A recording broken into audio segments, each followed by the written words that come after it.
Valmont in Tulsa, world's largest manufacturer of transmission and structural products. We build traffic and lighting. We also build a lot of transmission structures, some of the biggest in the country. We do this in a scenario of 3 shifts with about 375 employees under about 350,000 square feet of roof. We operate the facility literally 22 hours a day. We're welding in a 100+ degree environment in the summertime. There are fans in the facility, but you're moving hot air. So anything that we could come up with that we felt like that could put some air on the operator's face would be a really good scenario. This one was one of the smallest lightweight versions. We tested it for about 3 months on one of our welders out there on the shop floor before we committed, and we decided to go full blown and offer those to all the welders and fitters that we have out there on the shop floor. When you take in consideration that the air temperature is anywhere from 100 to 115 degrees, when you strike an arc, that creates heat, especially in close proximity of the welder.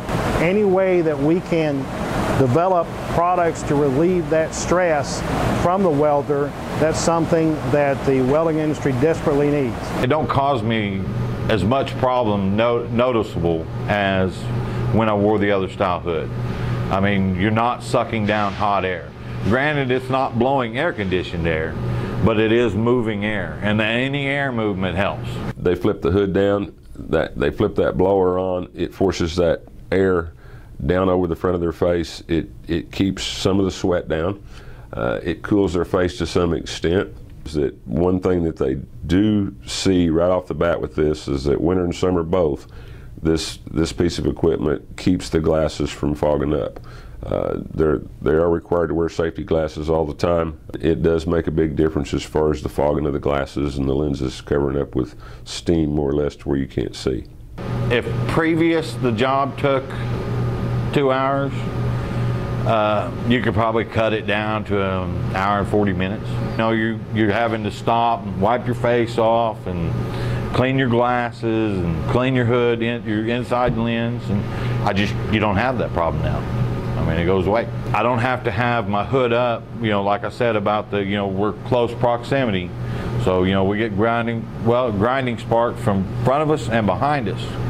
And, you know, and then you've got the arc flashes going on, and it just helps so much with that. You know, it's one of the better balanced hoods. I've had the really light, like fiber metals, short of just torquing it down, you know, to where it won't go down when you jerk your head. This one, you know, the system is a lot smoother on it. I mean, your hood doesn't drop. It's just a well-balanced hood. It is balanced well. It does not have an auxiliary 6-pound battery pack. It weighs about a pound all in one. It was impressive to me that we had compacted this down and got it into a package that was very, very acceptable for the operator to wear, and we've had very, very good success with it. If this one ever goes down, it's going to be a very short time before I'm going to have another one. I can tell you that, because going back to welding old style hoods is not going to work for me. Spoiled to it now.